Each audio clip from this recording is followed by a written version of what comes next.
మనకు తెలిసిందే కదండి, June 20th 8 వసంతాలు చాలా మంచి ఒక లవ్ స్టోరీగా మన ముందుకు వస్తుంది. ప్రేమ అంటే చేరాల్సిన గమ్యం కాదు, చేయాల్సిన ప్రయాణం అంటూ ఆ ప్రయాణాన్ని ఒక 8 వసంతాలలో చూపించడానికి మన ముందుకు తీసుకొస్తున్నారనమాట. దాని గురించి మాట్లాడడానికే మన హీరోయిన్స్ రెడీగా ఉన్నారు, Sanjay garu and Shuddhi Ayodhya. So yes, hearty welcome to you both of you. So 8 వసంతాలు, అసలు ఆ అచ్చ తెలుగు టైటిల్ని పలకడానికి కూడా ఎంత హాయిగా బాగా అనిపిస్తుందో కదా. టైటిల్ నుంచి ఈ సినిమాకి సంబంధించిన ప్రతిదీ కూడా మమ్మల్ని అంత అద్భుతంగా టచ్ చేసింది అని చెప్పాలి, థియేటర్స్కి వచ్చేలాగా. So to start with Ravi Teja garu, Phanindra garu, the director of this film, ఆయనతో చాలా మంచి జర్నీ, ర్యాపో బాండ్ షేర్ చేసుకున్న పర్సన్గా 8 వసంతాలు ఎలా స్టార్ట్ అయిందో మీ నుంచి తెలుసుకుంటే బాగుంటుంది. యువర్ ఆబ్వియస్ చాయిసా ఈ సినిమాకి? చాలా పెద్ద స్టోరీ అండి, కానీ కొంచెం బ్రీఫ్గా for the sake of interview చిన్నగా చెప్తాను. First thing, obvious choice yes and no. Okay, చాలా బ్యాక్ అండ్ ఫోర్త్, చాలా డ్రామా జరిగింది. ఓకే, ప్రతి సినిమాలో కూడా జరిగేది అది. కానీ ఫస్ట్ కథ రాసుకున్నప్పుడు మాత్రం ఫణీంద్ర నాకు మీరు అన్నట్టు ఆ జర్నీ ఉండడం వల్ల నాకు ఒకసారి ఇలా ఒక కథ రెడీ చేసుకున్న నేను చెప్తా అన్నట్టు ఒక నరేషన్ ఇచ్చారు. సో అప్పుడే నాకు అతను ఏం చెప్పాడంటే, ఇది నేను చాలా పెద్ద స్టార్స్తో తీద్దాం అనుకుంటున్నా, ఎక్కడైనా వీలైతే మనం ఎక్కడన్నా ట్రై చేద్దాం అన్నట్టు చెప్పాడు. అప్పుడు నేను అవకాశాల కోసం తిరుగుతున్నాను అనమాట. Okay, wonderful. అంటే when it comes to Phanindra, అతను ఏది ఇచ్చినా నేను మహాప్రసాదంలా చేస్తాను అండి, because I'm extremely grateful to him. ఇవాళ నేను ఇక్కడ కూర్చున్నా అంటే అది ఆయన వల్లే. సో నేను ఆయనతో కూడా అదే చెప్పాను, మీరు నన్ను ఎప్పుడు పిలిచినా, ఎంత చిన్న రోలైనా పెద్ద రోలైనా ఏదైనా నేను వచ్చి చేసేస్తా, అసలు మీరు నాకేం చెప్పక్కర్లే కూడా, just tell me when and where. అలా కొన్ని నెలలు అయ్యాక ఇది మైత్రిలో అవ్వడము, ఒక ప్రెస్టీజియస్ ప్రొడక్షన్ హౌస్, అండ్ చాలా డిస్కషన్స్ తర్వాత కొత్త వాళ్ళతో వెళ్దాము అని ఆయన అనుకోవడము. అప్పుడు మళ్ళీ నా డిస్కషన్ రావడంతో ఆయన కొంచెం బికాస్ ఆఫ్ మధురం ర్యాపో 11 years బ్యాక్ మేము మధురం అనే ఒక యూట్యూబ్లో ఒక ఇండిపెండెంట్ ఫిల్మ్ చేసాం. చూడని వాళ్ళకి చెప్తున్నాను. సో ఆ ర్యాపో వల్ల అతనికి నా మీద ఉన్న ఒక నమ్మకం వల్ల నన్ను కొంచెం పుష్ చేశాడు. అలా నాకు ఈ అవకాశం వచ్చింది. But actually Mythri movie makers లాంటి సంస్థ నిర్మించబోతోంది సినిమా, ఓకే చేసింది అన్న న్యూస్ వచ్చినప్పుడు హోప్స్ ఇంకా తగ్గే ఛాన్సెస్ ఉంటాయి. ఎందుకంటే మైత్రి మూవీ మేకర్స్ అనగానే ఎనీ ఎస్టాబ్లిష్డ్ హీరో ఒప్పుకుంటారు, చేస్తారు అనే ఇది ఉంటుంది, సిచ్యువేషన్ ఉంటుంది. కాబట్టి అప్పుడు ఎలా ఉండింది? ఇంకా నాకు రాదులే అని ఏమన్నా అలాంటి డిసప్పాయింట్మెంట్ వచ్చిందా ఆ స్టేజ్? ఒక డౌట్ అయితే ఉండిందండి, నిజంగా మాట్లాడాలంటే ఆ డౌట్ అయితే ఉండింది. మీరు అడిగిన క్వశ్చన్ కూడా కరెక్టే. ఎందుకంటే ఇప్పుడు నాకు అవకాశం వచ్చింది కాబట్టి నేను మైత్రిలో సినిమా చేస్తున్నా అనగానే ఈజీగా ఒక 50 మంది నన్ను అడుగుంటారు, నా ఫ్రెండ్స్ కానీ, నా థియేటర్ యాక్టర్ ఫ్రెండ్స్ కానీ, వీళ్ళందరూ కానీ, నువ్వు పొలిటీషియన్ కొడుకువా, మీ ఫాదర్కి బ్యాక్గ్రౌండ్ ఉందా, లేదా నువ్వు డబ్బులు పెట్టావా, లేదా నవీన్ గారికి కానీ రవిశంకర్ గారికి కానీ నువ్వు ఏమన్నా రిలేటివా, లేదా నీకు మాకు తెలియని భాషా బ్యాక్ డ్రాప్ ఏమైనా ఉందా నీకు, అంటే ఇన్ని రోజులు మాకు చెప్పండి, అసలు ఎలా, how is it possible boss? So అందరూ నన్ను ఒక నెపోటిజం ప్రోడక్ట్ అని అనుకున్నారు. తప్పులేదు, ఎందుకంటే ఒక పెద్ద బ్యానర్లో నాకు తెలిసి ఈ మధ్యకాలంలో జరగలేదండి అది. ఒక ఒక కొత్త నటుడికి ఒక ప్రెస్టీజియస్ బ్యానర్లో, ప్రెస్టీజియస్ అంటే అది కూడా ఒక లీడ్, ఒక హీరో. అండ్ మైత్రి అనేది ఇండియాలో #1 బ్యానర్ అండి, పాన్ ఇండియా. వాళ్ళందరికీ నేను ఒకటే చెప్పేవాడిని, నాకు కూడా తెలియదు బాస్ ఇది ఎలా వచ్చిందో, జస్ట్ గాడ్స్ గ్రేస్. బట్ దీన్ని బట్టే అర్థమవుతుంది మైత్రి మూవీ మేకర్స్ ప్యూర్గా సినిమాకి ఏం కావాలో దానికే స్టిక్ అయి ఉంటారు అనేది. సో క్యారెక్టర్స్ని మీలో చూసుకున్నారు డైరెక్టర్ గారు కాబట్టి మిమ్మల్నే తీసుకోవడం జరిగింది. అండ్ వీఆర్ గ్లాడ్ దట్ ఇలాంటి ఫ్రెష్ ఫేసెస్తో ఒక ఫ్రెష్ నెరేటివ్ని మేము వినగలుగుతున్నాము అనేసి. సో అనంతిక గురించి కూడా టీజర్ 1 ఇంటర్వ్యూలో మనం మాట్లాడుకున్నాం. యాక్చువల్లీ ఇది టీజర్ 2 ఇంటర్వ్యూ. సో అనంతిక ఎలా వచ్చారు ఈ క్యారెక్టర్లోకి, శుద్ధి అయోధ్య గురించి అన్ని మాట్లాడుకున్నాము. సో ఇప్పుడు సంజయ్ అండ్ శుద్ధి గురించి మాట్లాడుకుందాం మనం. సో ఈ కెమిస్ట్రీ, వీళ్ళిద్దరి బాండింగ్ ఎలా ఉండబోతోంది? How is it different from Varun and Shuddhi? I think వరుణ్తో ఇట్స్ కొంచెం కూడా I think teen kind of అవుతుంది. ఓకే, అయితే కానీ that there is depth and everything. కానీ maybe I don't know, maybe the age or something. ఇక్కడ మీకు కొంచెం మెచ్యూర్ అవుతుంది. అండ్ సో డెప్త్, చాలా డెప్త్ ఉంది, చాలా లేయర్స్ ఉంది. ఇక్కడ I think little more pure, real అలా ఉంటుంది. టీజర్ 2లో ఒక డైలాగ్ వచ్చిందండి మొన్న, అది బాగా పాపులర్ అయింది. ఆ డైలాగ్ ప్రేమంటే మనం చేయాల్సిన చేరాల్సిన గమ్యం కాదు, చేయాల్సిన ప్రయాణం అని. మా love story track pretty much ఆ డైలాగ్ లో కన్వే అవుతుంది.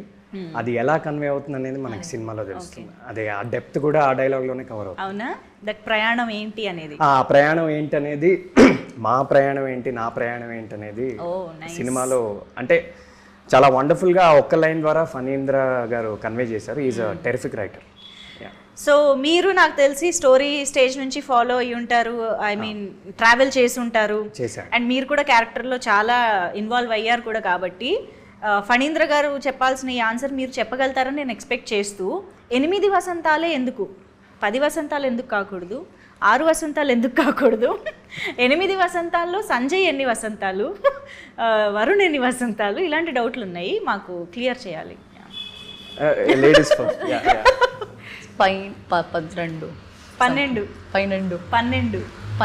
ఎస్ 12 వసంతాలు యాక్చువల్గా. Yeah okay. కానీ ఫుల్ ఒరిజినల్ స్టోరీ ఆయన 12 years జర్నీ లాగా రాశాడండి. అందరి క్యారెక్టర్స్, వరుణ్ది కానీ శుద్ధిది కానీ అలా. కానీ అది కొన్ని రీజన్స్ వల్ల 8 వసంతాలు అయింది. ఇప్పుడు ఎన్ని వసంతాల్లో ఎవరెవరు ఉంటారో అవన్నీ మేము చెప్పలేమండి. మీరు అది రిలీజ్ వరకు వెయిట్ చేయాలి. Okay okay. సో వసంతాలు కి సంబంధించి మన సినిమాకి సంబంధించి ఒక డైలాగ్ ఉంది, లైక్ అనుభవాలుని వసంతాలు అంటాము, 365 రోజులు లెక్క వేస్తే అది సంవత్సరం అవుతుంది అని. అలాగా సినిమాలో ఏమంటారు, కాలాలకి సంబంధించి లైక్ సీజన్స్ ఈ నెరేటివ్లో ఒక భాగం అవుతున్నాయి అని అనిపిస్తుంది టీజర్స్ చూస్తుంటే. లైక్ మనకి మాన్సూన్, వింటర్, ఫాల్, ఎవ్రీథింగ్ కనిపించిపోతున్నాయి. They are also part of narrative అని అనిపిస్తుంది. ఇది ఎంతవరకు కరెక్ట్ అండ్ ఎంతవరకు అలాంటి ఒక ఫీల్ మాకు కన్వే అవుతుందని అనుకుంటున్నారు?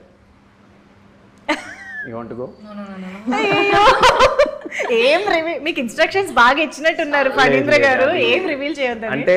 నిజంగానే చాలా అంటే టీజర్ 1, టీజర్ 2లో చూసింది మీరు చాలా సర్ఫేస్ లెవెల్ అండి. సినిమాలో చాలా విషయాలు ఉన్నాయి, మేము రివీల్ చేయలేము. కానీ మీరు అడిగిన దానికి ఏంటంటే కొన్ని కోఇన్సిడెంట్స్లో అలా కలిసి వచ్చాయి. అంటే మేము చాలా అవుట్డోర్ షూట్ చేసాము. సో కొన్నిసార్లు వెదర్ అంటే ఈ పర్టికులర్ వెదర్లో మేము షూట్ చేయాలని మేము అనుకోలేదు. ఆ రోజు వెదర్ అలా ఉండడంతో కూడా కొన్నిసార్లు అలా మాన్సూన్ కానీ ఇలాంటి డిఫరెంట్ షేడ్స్ వచ్చాయి. బట్ కొన్ని డైరెక్టర్ గారు డెలిబరేట్గానే ఆ పోయటిక్గా ఇది వసంతాలు కాబట్టి డిఫరెంట్ సీజన్స్ కూడా డిఫరెంట్ సీజన్స్ క్యాప్చర్ అయ్యేలాగా.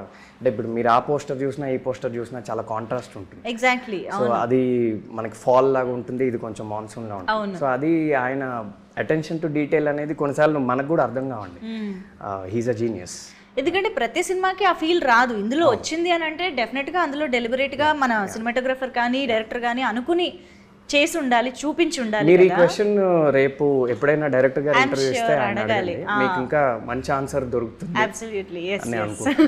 సో ఇద్దరు రైటర్స్ ఇన్ ద ఫిల్మ్ కదా, like Sanjay is a writer and శుద్ధి ఈజ్ ఆల్సో ఏ రైటర్. ఇద్దరు రైటర్స్ లవ్లో పడితే లేకపోతే ఒక రిలేషన్షిప్ అంటే ఎలాంటి కాన్వర్జేషన్స్ ఉంటాయి అనేది టీజర్ ద్వారానే అసలు మచ్చుకి ఉన్న 2-3 డైలాగ్స్తోనే మేము అర్థం చేసుకోవచ్చు. చాలా పొయటిక్గా బ్యూటిఫుల్గా ఉండబోతున్నాయి డైలాగ్స్ అని చెప్పేసి.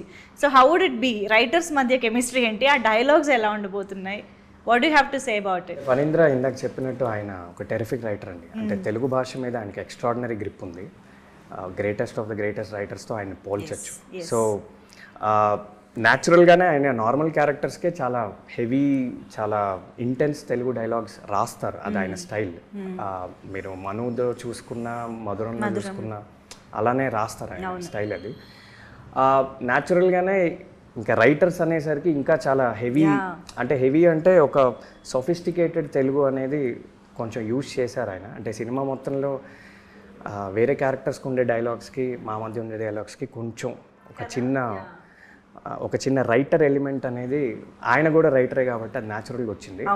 దానికి బెస్ట్ ఎగ్జాంపుల్ మనకి టీజర్ 2లో వచ్చిన 2 డైలాగ్స్, అమ్మాయిలకి రౌద్ర రసం కరుణ రసం, అంటే ఒక రైటర్ మాత్రం అలాంటి లైన్ వాడగలదండి. ఎందుకంటే మన నార్మల్ లైఫ్లో మనం అలా మాట్లాడడం కదా, బట్ ఒక ఆథర్ కానీ ఒక రైటర్ కానీ వాళ్ళకి ఆ భాష మీద కమాండ్ ఉంటుంది కాబట్టి అలాంటి డైలాగ్ న్యాచురల్గా వస్తుంది. అండ్ ప్రేమ అంటే మనం చేరాల్సిన గమ్యం కాదు, ఇది కూడా అంటే మీరు అడిగిన క్వశ్చన్కి 2 డైలాగ్సే బెస్ట్ ఆన్సర్. సో ఇలాంటి స్టైల్లోనే ఇంకా ఉంటాయి. ఈవెన్ ఆ ఆడదాన్ని అందానికి బియాండ్ గా చూస్తే సముద్రం అంత లోతు కనిపిస్తుంది అనే ఒక డైలాగ్ కానీ చాలా ఉన్నాయి ఇందులో.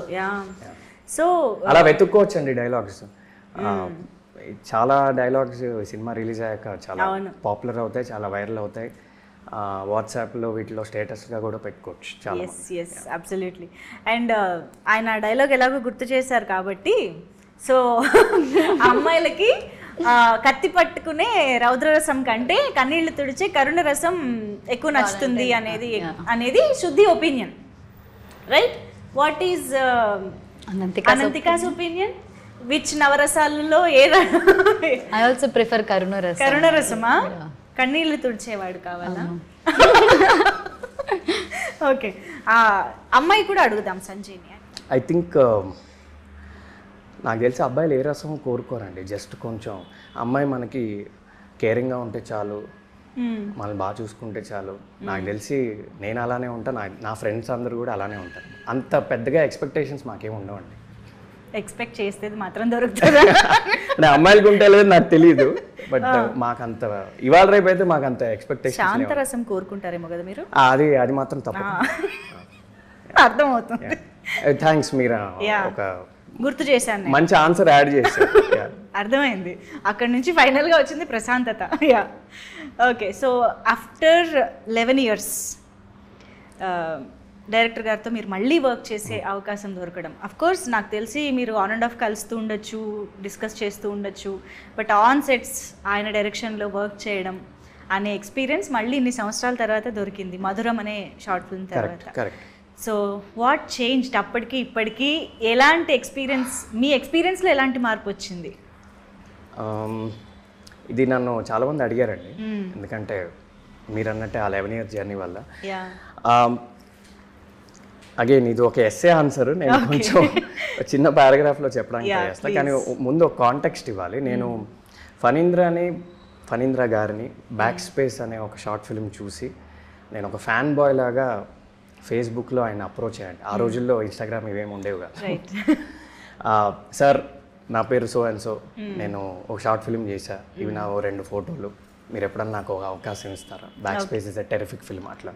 సో అలా 3-4 సార్లు వెనకాల పడ్డాక మొత్తానికి ఆయన ఒక అపాయింట్మెంట్ ఇచ్చి అలా ఒక 3-4 times డిస్కస్ చేశాక ఆ మధురం అనే ఒక ప్రాజెక్ట్ అయ్యి, అది ఆయన కలిసిన కాంటెక్స్ట్. అప్పుడు నేను ఫణీంద్ర గారికి ఒక ఫ్యాన్ బాయ్, ఎప్పుడు ఇలానే చూసేవాడిని, నేను సెట్ మీద ఇలానే చూసా, ఇప్పుడు కూడా ఇలానే చూస్తున్నా. 11 years తర్వాత ఏదన్నా మారలేదంటే నేను ఆయన్ని చూసే విధానం. అప్పుడు this guy is going to change Indian cinema అలానే చూసా, ఇప్పుడు అలానే చూసా. సో నా పర్స్పెక్టివ్ ఏం మారలేదు. ఇంకా ఎక్స్పీరియన్స్ అంటే again going back to 11 years, నేను నా ఫస్ట్ షాట్ మధురంలో ఆయన డైరెక్ట్ చేస్తున్నప్పుడు రోలింగ్ కెమెరా యాక్షన్ అని చెప్పినప్పుడు నేను కూర్చుని ఉన్నా. చాందిని చౌదరి గారు ద హీరోయిన్, నేను డైలాగ్ స్టార్ట్ చేసా, చెప్తూనే ఉన్నా. అదొక 9 minutes సింగిల్ టేక్ అయిందండి. సో ఆయన టేక్ ఓకే అని చెప్పాడు. టేక్ ఓకేనా అంటే యా ఓకే అన్నాడు. షోరా అంటే ఒకసారి 2 minutes అలా ప్లేబ్యాక్ పైన చూసేసి ఓకే అన్నాడు. సో ఆ మూమెంట్ నుంచి నా ఫస్ట్ షాట్ అది. ఆ మూమెంట్ నుంచి ఆ సినిమా ఎండ్ అయ్యే వరకు నేను బ్లైండ్గా అతన్ని సరెండర్ అయిపోయి. ఈరోజు అసలు ఒక ఫుటేజ్ కానీ ప్లేబ్యాక్ కానీ అంటే ఫణీంద్ర గారు ఓకే చెప్తే ఓకే, అంతే ఏదైనా. అసలు so the best thing about the experiences, అసలు సొంత బుర్ర వాడక్కర్లేదు. అప్పుడు వాడలేదు, ఇప్పుడు వాడలేదు. అండ్ ఆయన జడ్జ్మెంట్ కూడా అలానే చాలా స్పాట్ ఆన్ ఉంటుందండి. ఆయన చెప్పినవి చాలా జరుగుతాయి. ఈ సినిమా వల్ల నీకు చాలా గుర్తింపు వస్తుందని అప్పట్లో చెప్పారు మధురం వల్ల. అది అలా వచ్చింది. ఇవాళకి చాలామంది నన్ను ఆ షార్ట్ ఫిల్మ్తో నన్ను గుర్తిస్తారు. సో అదే నమ్మకం ఈ సినిమాలో కూడా డే 1 నుంచి క్యారీ అయింది. ఆయన షార్ట్ ఓకే చెప్తే ఓకే, లేదంటే లేదు. అసలు మేము ఎవరో ఫుటేజ్ చూసేవాళ్ళం కాదు, అట్లీస్ట్ నా వరకు. ప్లేబ్యాక్ లేదు, ఫుటేజ్ లేదు, మాకేమన్నా డౌట్ ఉన్నా కానీ లేదు, ఆయన ఓకే చెప్పాడు కదా ఓకే. సో ఆ బ్లైండ్ ఫెయిత్, బ్లైండ్ సరెండర్, ఆ experience. And it's the same. And one more thing, నేను ఆయన గురించి మాట్లాడితే నాకు ఒక 10 days అయినా సరిపోదు. బట్ లాస్ట్ పాయింట్ ఒకటి చెప్తాను, వేరే ఇంటర్వ్యూస్లో ఇంకోటి చెప్తాను. ఏంటంటే ఆయన ప్రెజెన్స్లో ఉంటేనే మనం చాలా నేర్చుకోవచ్చండి. ఆయన ఆలోచన విధానం కానీ, ఆయన మాట్లాడే స్థాయి కానీ, ఆయన ప్రిన్సిపల్స్ కానీ, ఆయన ఫిల్మ్ని చూసే విధానం కానీ, ఆయనకి ప్రతి క్రాఫ్ట్ పట్ల ఉండే ఒక గ్రిప్ కానీ. అండ్ ఎప్పుడైనా మనం ఏమైనా రాకపోయినా ఆయన చేసి చూపించేస్తాడు. So he knows editing, he knows music, he knows acting, he knows visuals, every craft of film ఆయనకు వచ్చు అనమాట. జస్ట్ అప్పుడప్పుడు ఆయన మాట్లాడుతుంటే అలా వింటూ ఉండొచ్చు. ఆ ఎక్స్పీరియన్స్ మాత్రం నేను మళ్ళీ లైఫ్లో ఎప్పుడన్నా వస్తే రావాలని కోరుకుంటున్నాను.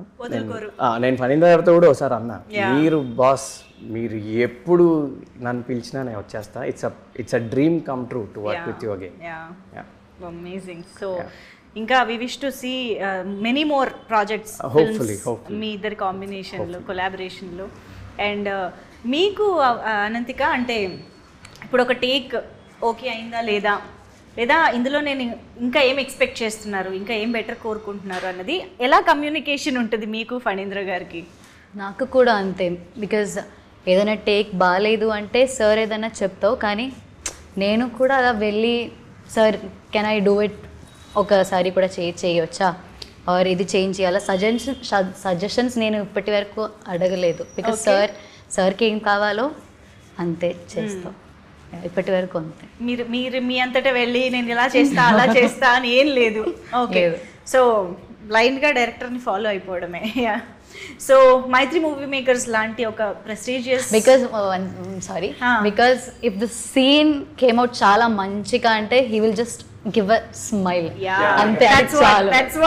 చాలాసార్లు ఆయన సెట్ మీద ఎలా ఉంటాడంటే సరిపోతుంది అంటాడు. ఓకే, ఎప్పుడైనా ఆయన జస్ట్ ఇలా కొంచెం ఇలా చిరునవ్వు, అంటే అరనవ్వు లాగా అలా నవ్వాడంటే మనం ఆ రోజు ఇంకా ఇంటికి వెళ్ళి అసలు చాలా హ్యాపీగా పడుకోవచ్చు. ఎస్. అలా ఎన్నిసార్లు, ఎన్ని రోజులు, ఎన్ని నిద్రలు వచ్చాయండి? కొన్ని వచ్చాయి. అంటే అలా ఆయన కొంచెం ఒక చిన్న స్మైల్ ఇచ్చిన రోజులు ఉన్నాయి. అవునవును, చాలా సార్లు. పర్లేదు, అంటే మేము అందరం కౌంట్ చేసుకుంటామండి, నీకు ఎన్నిసార్లు స్మైల్ ఇచ్చాడు. సో ఇప్పుడు వేరే యాక్టర్స్ మేమందరం ఎప్పుడైనా అవుట్డోర్ లో ఉన్నప్పుడు నీకు ఎన్ని సీన్స్ కి నీకు స్మైల్ ఇచ్చాడు, నాకు ఇంత ఒక కాంపిటీషన్ లా ఉంటుంది. ఓ నైస్. సో మేబీ ఆయన ఎక్స్పెక్ట్ చేసిన దానికంటే వచ్చినప్పుడు ఆ రియాక్షన్ వస్తుంది. అంటే మీరు బాగా చేస్తే ఆయన సరిపోతుంది అంటారు. సరిపోతుంది. మీరు టెరిఫిక్ గా చేస్తే ఒక ఎందుకంటే ఆయన అంత హై స్టాండర్డ్స్ సెట్ చేస్తాడు. అమేజింగ్ అందరికి. ఇప్పుడు ఒక ట్రికీ క్వశ్చన్ అడుగుతాను, అంటే సంజయ్కి వరుణ్కి కాంబినేషన్ సీన్స్ ఉన్నాయా? అది ఇలాంటి ట్రిక్ క్వశ్చన్స్ మీరు నన్ను అడిగితే ఎట్లా? ఇగో మీరే అన్నారు ప్రెస్టీజియస్ మైత్రి మూవీ మేకర్స్ అని. నా ఫస్ట్ ఫిల్మ్ ఇండస్ట్రీలో ఉండాలా వద్దా అండి? మీరు అసలు నన్ను పంపించేస్తారు ఇలాంటివన్నీ చెప్తే. ఇలాంటి ఇంట్రెస్టింగ్ ఆన్సర్స్ చెప్పాలి, ఉండాలండి. అయ్యో ఉండాలి కాబట్టి అసలు సేఫ్ గా గేమ్ ఆడాలి మనం. మీరు నేను 2-3 సినిమాలు చేశాక ఇలాంటివి అడగండి, మేబీ కొంచెం ఇంకొన్ని చెప్పగలను. ఓకే సరే, ఫస్ట్ టైం కి దీనికి అంటే ఇండస్ట్రీలో నేను సేఫ్ అనుకున్న రోజు నేను చెప్తాను. సరే వదిలేద్దాం ఇప్పటికి. So yes, I just want to know the experience, the incredible experience of working with Mythri movie makers. అసలు సెట్లో ఎలా ఉండేది? రవిశంకర్ గారు, నవీన్ గారితో మాట్లాడడం, వాళ్ళతో ఎప్పుడైనా ఇంటరాక్ట్ అవ్వడం ఇలాంటివి జరిగాయా? ఎలా అనిపించింది ఓవరాల్గా? యా, సమ్టైమ్స్ రవి గారు use to come and visit and use to set. అది ఒక మంచి ఫీలే కదా, అందరూ ఉంటావు. ఐ థింక్ నేను ఫస్ట్ టైం కాదు, ఇప్పుడు సీన్ మధ్యలో చూస్తున్నది. ఐ హ్యాడ్ అ సీన్ కొంచెం కదా, ఏంటో అది చెప్పచ్చా అని నాకు తెలియదు. ఒక ఇంపార్టెంట్ సీన్లో ఉన్నప్పుడు సార్ వచ్చేది యాక్చువల్లీ. ఓకే, ఏంటో సార్ వస్తున్నప్పుడు ఒక ఫీల్ ఉంటుంది, సార్ వస్తున్నారు సార్. ఏం ఫీల్ ఉంటుంది? భయం ఉంటుందా? హ్యాపీనెస్ ఉంటుందా? కాన్ఫిడెన్స్ ఉంటుందా? అంటే చాలా రెస్పెక్ట్ ఉంది. అంతే, భయం అయితే కాదు. భయం అయితే. రవిశంకర్ గారు is such a cool person. Yeah, for you? Limited interaction, అవునా? చాలా తక్కువ. ఆయన అప్పుడప్పుడు వచ్చేవాళ్ళు, వచ్చినప్పుడు ఆయన ఎక్కువ మాట్లాడరు, సైలెంట్ గా వస్తారు, ఒకసారి అబ్జర్వ్ చేస్తారు, వెళ్ళిపోతారు. కానీ అన్ని ఎవ్రీథింగ్ ఓకేనా అని అడుగుతావు నాతో. ఓకే. సో ప్రొడ్యూసర్స్ కి మా అందరికంటే అట్లీస్ట్ నాకంత ఇంటరాక్షన్ జరగలేదు సో ఫార్. రైట్. రాను రాను జరగాలని కోరుకుంటున్నాను. Of course, after the success, Yeah, during the definitely. promotions, yes. Definitely. So, 8 వసంతాలు సినిమాలో డైలాగ్స్ కానీ, విజువల్స్ కానీ, క్యారెక్టరైజేషన్స్, వీటన్నిటి గురించి మేము ఎంత మాట్లాడుకుంటున్నామో, ఎంత ఇంప్రెస్ అయ్యామో, ఈక్వల్లీ మమ్మల్ని అట్రాక్ట్ చేసిందే music of the film. Hesham Abdul Wahab గారి మ్యూజిక్ అంటే, అది కూడా ఒక లవ్ స్టోరీ అంటే అసలు ఇంక అది పండగ. లవ్ స్టోరీ ఫ్యాన్స్కి అయితే పండగ అనమాట ఆ జాన్రాకి. సో అలాంటి మ్యూజిక్ గురించి ఎంత మాట్లాడుకున్నా తక్కువే. బట్ మీ ఇద్దరి కాంబినేషన్ సాంగ్స్ గురించి ఒక్కసారి చెప్తే దాని తర్వాత నేను ఒక విషయం చెప్తా. అగైన్ రీసెంట్గా విన్నా, సో బ్యూటిఫుల్, చాలా బాగానే ఉంది. I think you gonna love it. Wow. Okay, రాబోతోంది, మేము వినబోతున్నామా? We are going to. నేను ఇంకా ఆ సాంగ్ వినలేదండి, అంటే తను ఏ సాంగ్ గురించి అయితే చెప్తుందో ఆ సాంగ్ ఇంకా వినలేదు. ఓకే. రేపు అందరితో పాటు నేనే వింటా. బట్ ఆయన మ్యూజిక్ అనేది ఇంకా ఆఫ్ కోర్స్ మీరు ఏ లవ్ స్టోరీ తీసుకున్నా ఆయన బిగ్గెస్ట్ అసెట్ ఆ సినిమాకి. అంటే హాయ్ నాన్న కానీ, మలయాళం హృదయం కానీ. సో అంటే నాకు నమ్మబుద్ధి అవ్వట్లే అండి, ఇలా నా వెనకాల ఒక పోస్టర్ ఉండి, మైత్రి అని ఉండి, హేషామ్ అబ్దుల్ వహాబ్ మ్యూజికల్ అని ఉండి, and my God father Phanindra. అంటే నేను ఎవ్రీ 5 minutes నేను రిమైండ్ చేసుకుంటున్నా, ఓకే ఇది నిజంగానే ఇది రియల్ అని. అంటే నా 11 years డ్రీమ్ అండి ఇది. సో అంటే ఇంక ఎవరిని తీసుకున్నా ఇంకా హేమా హేమీలే ఉన్నారు. నిజంగా ఇట్స్ గాడ్స్ గ్రేస్. ఫస్ట్ సినిమాకే ఇలాంటి అవకాశం చాలా రేర్. హోప్ఫుల్లీ ఇది అందరికీ వర్కౌట్ అవ్వాలని కోరుకుంటున్నాను. You can clearly understand actually మీ ఎక్సైట్మెంట్ ఎలా ఉంది అని చెప్పేసి. So we are also equally excited to watch the film and experience the film in theatres. ఎందుకంటే నాకు తెలిసి లవ్ స్టోరీస్కి ఏదో ఒక పాయింట్ ఆఫ్ టైంలో ఏదో ఒక డైలాగ్ చాలామంది కనెక్ట్ అవుతూనే ఉంటారు కాబట్టి, రిలేట్ చేసుకోగలుగుతాం కాబట్టి ఈక్వల్లీ ఎక్సైటెడ్. అయితే ఇప్పుడు పాటల గురించి ఎలాగో వచ్చింది కాబట్టి, సంజయ్ శుద్ధి గురించి చాలా పాడుంటారు అండ్ వరుణ్ కూడా పాడారు. ఇలాగా మనం పని చేద్దాం. మీరు నేను చూపించే స్టార్స్కి ఒక పాట డెడికేట్ చేయాలి అని అంటే ఏం చేస్తారనేది ఇప్పుడు మన సెగ్మెంట్. ఓకేనా? సో మనం ఆ రౌండ్లోకి వెళ్ళిపోదాము. I will show you the picture of the star. So here we go. First Ananthika బేసిక్గా మంచి సింగర్ కూడా కాబట్టి స్టార్ట్ చేసేద్దాము. Thank you very much. So first the కలల రాకుమారుడు of many girls, super star Mahesh Babu garu. I think Mahesh Babu song కదా, that song అదే నేను విన్నా actually. That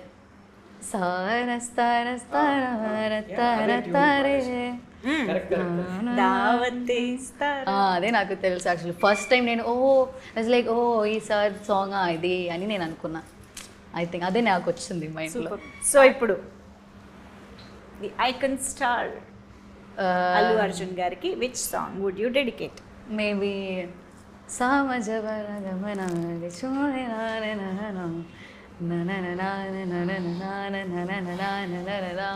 wow, amazing, beautiful.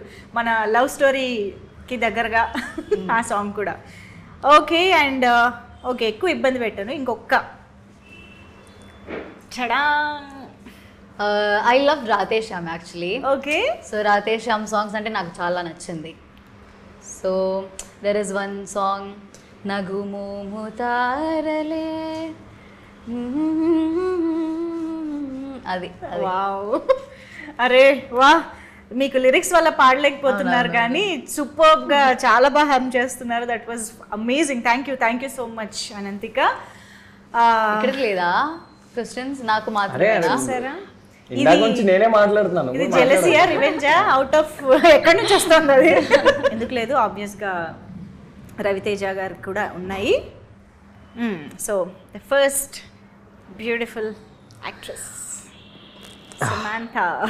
అత్తారింటికి దారేదిలో సాంగ్ ఉంటుంది, కిర్రాకు కిర్రాక్ కిరాక్ కిరాక్ పుట్టించావే, ఆ ఒక లైనే వచ్చి నాకు. ఓకే, ఆ లైన్ డెడికేట్ చేసి డెడికేటెడ్ టు సమంత. ఎస్, ఎప్పుడున్నా కిర్రాక్ పుట్టిస్తారు కాబట్టి స్క్రీన్ పైన. ఎస్, అండ్ నెక్స్ట్ నేను కొంచెం మాస్ సాంగ్స్ ఎక్కువ వింటా అండి. సో పక్కా లోకల్ నాకు సాంగ్ పాడడం రాదు, కానీ నేను థియేటర్లో చాలా ఎంజాయ్ లైన్ వస్తుంది పక్కా లోకల్ నేను పక్కా లోకల్ Yes. అంతే, తరినానే అంతే. ఓకే, ఇప్పుడు మాత్రం మీకు లిరిక్స్ తన్నుకుని వస్తాయి చూడండి, ఆటోమేటిక్గా వస్తాయి హీరోయిన్కి. My all time favourite Ananthika. నన్ను ఎవరన్నా నా ఫేవరెట్ యాక్టర్స్ ఎవరంటే నేను అనంతికానే చెప్తాను. ఓకే, సో ఫార్ ఇది రాసి పెట్టుకోండి అమ్మా, వచ్చే సంవత్సరాల్లో వసంతాల్లో తర్వాత ఇంటర్వ్యూ వేరే ఇంటర్వ్యూస్ లో కూడా ఇదే చెప్తా ఫ్యూచర్. ఓకే, నేనేం ఆన్సర్ మార్చను. మురారిలో ఒక సాంగ్ ఉంటుందండి, ముద్దొచ్చిన గోరింకవే తన అందానికే అర్ధానివే కట్టున్న బొట్టున్న గోదా, కాస్ట్యూమ్ కూడా set. That's the perfect song for Ananthika. Hey this is amazing. భలే టైం గుర్తొచ్చింది, మై స్టార్స్ ఆర్ అలైన్డ్. మంచి పాట గుర్తొచ్చింది, సాంగ్ వినాలి, చాలా చాలా బాగుంటుంది. మురారి నీకు తెలియదు ఈ సాంగ్? నేను లింక్ పంపిస్తాను, బ్యూటిఫుల్ సాంగ్. ఫేవరెట్ హీరో ఇంకొక ఆయన ఉన్నాడండి, ఆయన ఫోటో చూపిస్తే మీరు ఆమె కరెక్ట్ గా న్యాచురల్ స్టార్ నాని. ఓ ఓకే, అయితే చూపిద్దాం.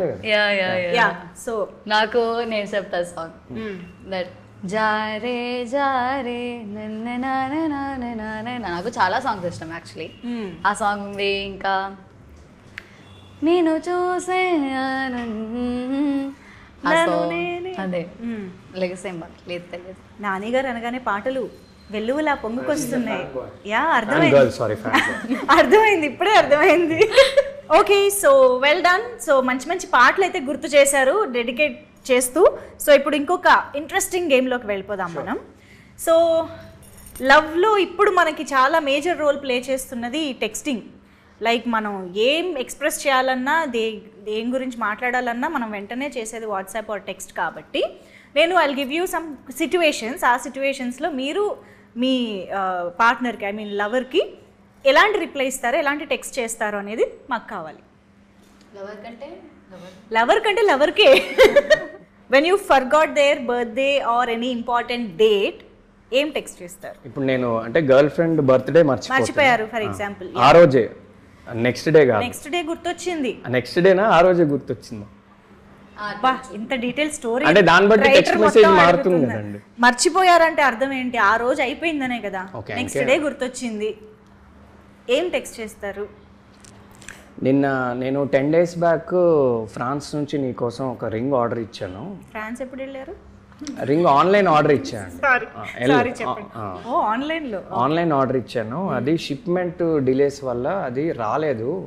నేను విష్ చేస్తే ఆ రింగ్ నీకు ఇచ్చే విష్ చేద్దాం అనుకున్నా, ఆ రింగ్ లేకుండా నా మొహం నీకు చూపిలేకపోయా అని చెప్తా.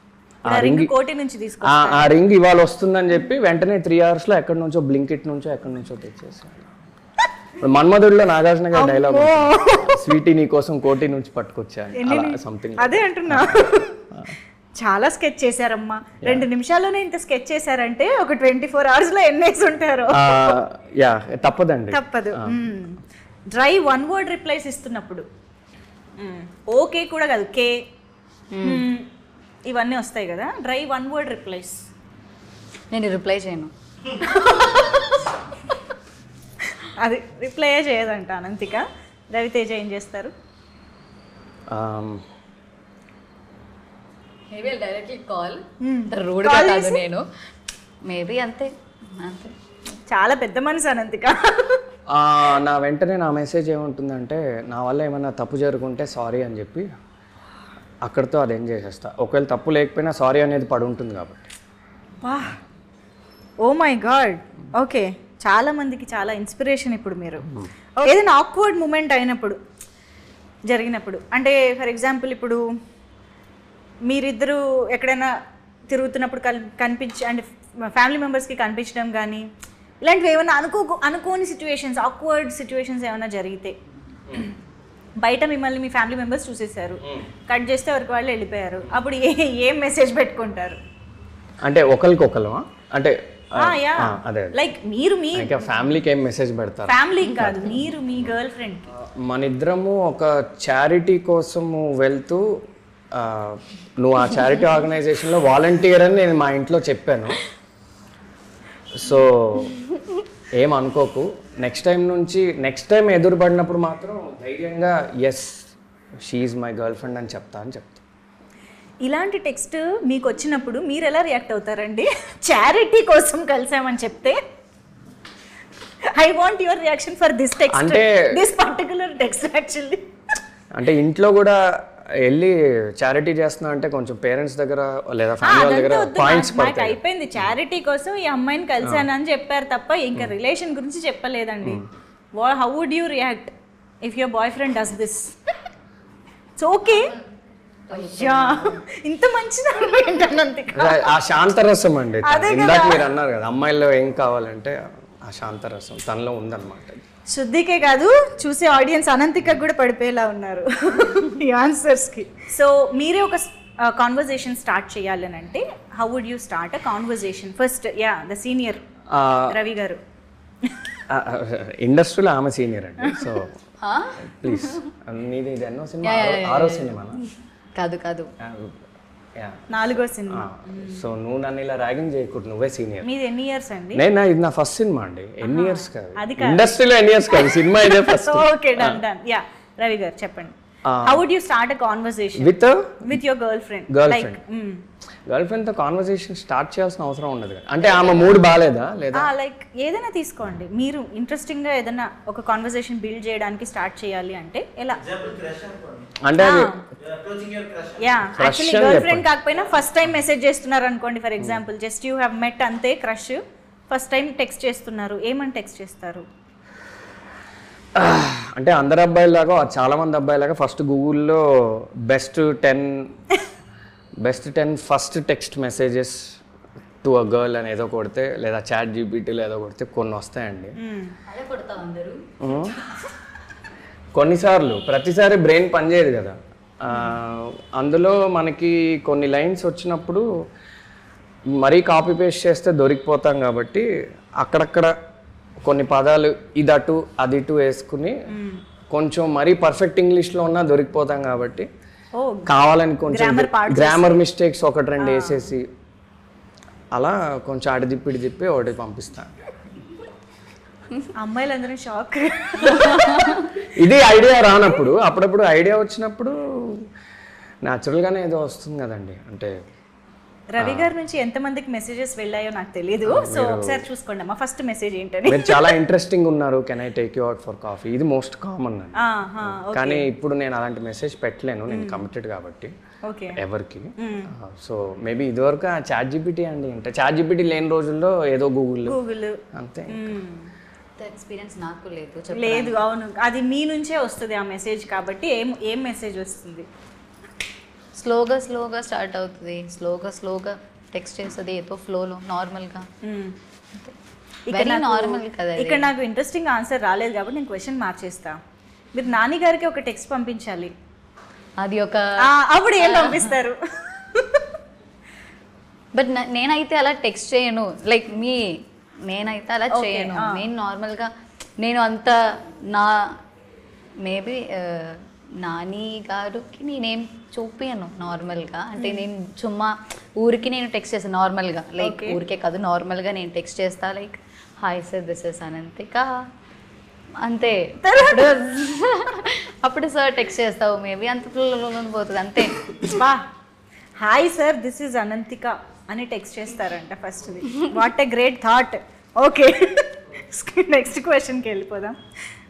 When you see them online after good night, అంటే అలాంటి టైంలో ఏమీ టెక్స్ట్ చేయకపోవడమే బెటర్ అండి. ఎందుకంటే అలాంటి టైంలో టెక్స్ట్ చేస్తే మేబీ చాలామంది అబ్బాయిలు ఫేస్ చేసే ఉంటారు. నువ్వు ఎందుకు నన్ను ఇన్ని క్వశ్చన్స్ అడుగుతున్నావు, అంటే నువ్వు నన్ను అనుమానిస్తున్నావు అని రేపు మార్నింగ్ గొడవ అవుతుంది. అదేదో అప్పటికప్పుడు మనం వదిలేసి సర్లే మనకి ఎందుకని పడుకుంటే అట్లీస్ట్ రేపు మార్నింగ్ పీస్ ఉంటుంది. అప్పుడు కొంచెం టెన్షన్గా ఉన్నా కానీ అంటే వ్యాలిడ్ ఆన్సర్ ఇగ్నోర్ చేసేయడం బెస్ట్ అండి. అంటే బెస్ట్ అంటే నేను ఇగ్నోర్ చేస్తా అంటున్నాను, ఏం సలహా ఇవ్వట్లేదు కాదు. ఇంత ఎక్స్పీరియన్స్డ్ ఆన్సర్స్ వస్తున్నాయి, పక్క కమిటెడ్ అంటున్నారు. ఓకే అంటే మరి మేబీ అందుకే నాకు లవ్ స్టోరీ ఛాన్స్ వచ్చిందేమో న్యాచురల్గా వస్తాయి. మేబీ ఓకే, మీకు ఒక అసలు తన ఫోనే చెక్ చేయదండి గుడ్ నైట్ అన్నాక. ఇంకా పడుకుంటుంది. యా కరెక్టే, అనంతిక ఇస్ ఎ గుడ్. ఎందుకంటే మార్నింగ్ లేచి మళ్ళీ డాన్స్ ప్రాక్టీస్ అవన్నీ చేయాల్సి ఉంటుంది. Yeah when they are too friendly to someone else also, I mean does that bother you? అప్పుడు ఎలాంటి టెక్స్ట్ చేస్తారు? ఫ్రెండ్లీ అంటే నో. ఫ్రెండ్లీ అంటే మీరు టూ ఫ్రెండ్లీ అన్నారు కాబట్టి మరి అది కూడా చాలా రీడ్ బిట్వీన్ ద లైన్స్ చేయొచ్చు అక్కడ.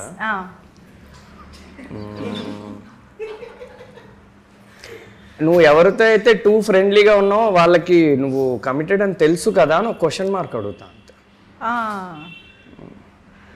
అంతే, అంటే అది డిప్లొమాటిక్గానే అడుగుతా. ఓకే, ఏ టోన్లో ఏమి. ఓకే, మీరు లవ్ స్టోరీ ఎప్పుడు రాస్తున్నారండి?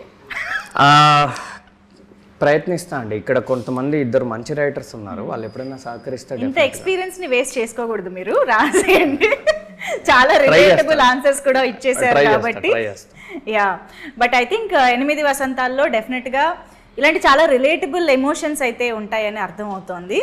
సో మేము సినిమా చూడడానికి వెయిట్ చేస్తున్నాము. But before we wrap this up, 8 Vasanthalu మాకు ఎలాంటి ఎక్స్పీరియన్స్ ఇస్తుంది అనేది థియేటర్లో చూస్తాము. మీకు ఎలాంటి ఎక్స్పీరియన్స్ ఇచ్చింది, లేకపోతే మీ మెమరబుల్ మూమెంట్స్ ఆన్ సెట్స్ కానీ ఇవేమైనా చెప్పాలనుకుంటే ప్లీజ్. నాకైతే మేబీ లాస్ట్ డే అంతే. బికాజ్ లాస్ట్ డే మనకి ఇది అంత ఏంటి, వీఆర్ ఎండింగ్ కదా, ఎండింగ్ ప్రాసెస్లో ఉన్నా. అది ఐ థింక్ అది మనకి we are not able to digest that. Okay అవుతుంది షూటింగ్, అవును అయిపోయింది, రేపు నుంచి మనం ఎవరు కలవాలి. ఏడ్చలేదు నేను. Okay, but you felt that ఏడవా అది. ఓకే ఓకే, కానీ వేరే రీజనా? Okay, last day it was very beautiful. కానీ స్టిల్ ఐఎమ్ నాట్ ఫీలింగ్ 8 వసంతాలు అయిపోయింది అని. Still it's like a home లాగా అంతే. Super. Yeah, first most common answer ఒకటి ఇస్తా అండి. ఆ షూట్ మొత్తం మెమరబుల్ పిక్నిక్ లా జరిగింది. అవుట్డోర్ మేము చాలా లొకేషన్స్లో కూడా షూట్ చేసాం. పిక్నిక్ లా జరిగింది, అది కూడా ఫ్యాక్టే. కానీ కామన్ ఆన్సర్ అయితే నాకు నిజంగా ఇది చాలా పెద్ద డ్రీమ్ కమ్ ట్రూ అండి. ఇందాక నేను 2-3 సార్లు చెప్పాను. ప్రీ రిలీజ్ ఈవెంట్లో స్పీచ్ అవకాశం వస్తే మళ్ళీ ఇంకా చెప్తాను. చాలా పెద్ద డ్రీమ్ ఇది. అసలు ఇది డైజెస్ట్ చేసుకోవడానికి నాకు చాలా రోజులు పట్టింది. షూట్ అప్పుడు కూడా అప్పుడప్పుడు నమ్మబుద్ధి అయ్యేది కాదు, ఇంత పెద్ద యూనిట్లో నేను పనిచేస్తున్నానని. లేకపోతే ఇంకా స్టాండ్అవుట్ మూమెంట్స్ అయితే నాకు 3 ఉన్నాయండి. ఓకే, ఒకటి అది నేను డీటెయిల్స్ చెప్పలేను, కానీ ఒకరోజు నాకు ఒక స్టాండింగ్ ఓవేషన్ వచ్చింది సెట్ మీద. అది నేను లైఫ్ లాంగ్ గుర్తుపెట్టుకుంటా.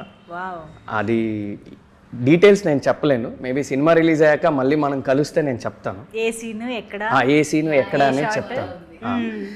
అది ఎక్స్ట్రాడినరీ మూమెంట్ అది. ఎందుకంటే నేను అది ఎక్స్పెక్ట్ చేయలేదు, అది అనుకోకుండా ఒక మ్యాజికల్ మూమెంట్ లాగా అలా జరిగింది. రెండోది ఒకరోజు అంటే చాలా చాలా గాలివాన, ఒక పెద్ద స్టామ్ అలాంటి ఒక సిచ్యువేషన్ ఉండిందండి అవుట్డోర్లో మేము షూట్ చేస్తాం. అంటే ఇంకా ఇంపాసిబుల్ ఆ రోజు షూట్ చేయడం. ఇదే కదా, ఇదే కరెక్ట్. ఈ షాట్ అప్పుడు అండ్ ఇంకో సీన్ కూడా ఉంటుంది దీని ఫాలో అప్ సీన్. ఆ రోజు ఏంటంటే నాకు తెలిసి డైరెక్టర్ గారు యూనిట్ మొత్తం కూడా ప్యాకప్ చెప్పేద్దాం అనుకున్నారు. ఒకసారి కండిషన్స్ చూసి ఏంటిది ఇలా ఉంది, అసలు కెమెరా పెట్టడమే ఇంపాసిబుల్లా ఉంది, గాలికి ఎగిరిపోతున్నాయి అన్ని, బట్టలు ఎగిరిపోతున్నాయి, జుట్టు ఎగిరిపోతుంది, ఏం లేదు. ఆ రోజు మొత్తానికి షూట్ చేయాల్సి వచ్చిందండి. That's the beauty of cinema. ఆ రోజంతా అలానే ఉండింది వెదర్. ఒక్క అరగంట కూడా మాకు ఒక అనుకూలమైన పరిస్థితి లేదు. ఆ మార్నింగ్ నుంచి నైట్ వరకు షూట్ చేసాము, అనుకున్న సీన్ షూట్ చేసాము, అనుకున్న అవుట్పుట్ వచ్చింది. డైరెక్టర్ గారు సూపర్ హ్యాపీ. కొన్ని ఎక్స్ట్రీమ్లీ బ్యూటిఫుల్ షాట్స్ ఆ రోజు వచ్చాయి. అది ఆ రోజు ఇంటికి వెళ్ళాక అసలు నేనే నమ్మబుద్ధి కాలేదు, అసలు ఎలా జరిగింది వాళ్ళ షూట్ అని.